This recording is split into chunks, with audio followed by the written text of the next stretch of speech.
এই সুন্দর একটা মনোরম পরিবেশ দেখতে আমরা গিয়েছিলাম যশোর জেলার মনিরামপুর থানাতে। অনেকদিন দূরে কোথাও ঘোরা হয়নি, তাই ঘোরার জন্য আমরা বেরিয়ে পড়লাম মনিরামপুরের উদ্দেশ্যে। আর আমি কিন্তু একলা ছিলাম না, আমার সাথে আরো দুইজন ছিল।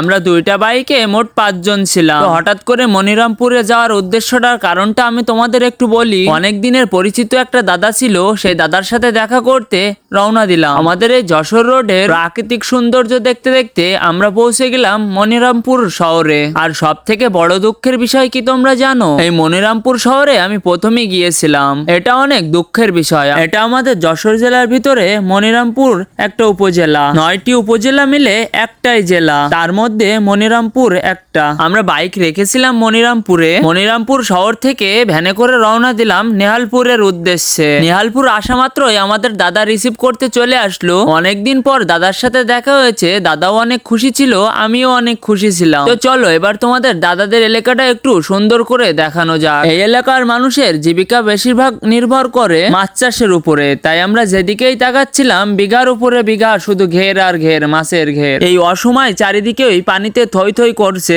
নেহালপুর গ্রাম, মনিরামপুর থানা। জায়গাটা আমার অনেক মন কেড়েছিল, প্রাকৃতিক সৌন্দর্যে ঘেরা। তাই আসলে এখানে ঘুরতে এসেছিলাম, আর এরকম সুন্দর একটা ওয়েদার, খাওয়া দাওয়া শেষ করে আমরা সবাই এসেছি। আর আমার সাথে আছে আমি আর হিরণদাদের এলাকায় এসেছি। আর সাথে ইন্ডিয়া থেকে আমার একটা ভাই আসছে।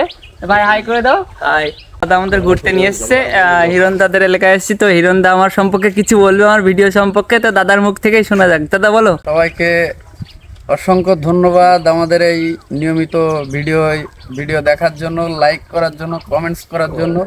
প্রথমেই কৃতজ্ঞতা স্বীকার করছি। আজ এসছি ভাইদের নিয়ে যশোর জেলা মনিরামপুর থানা।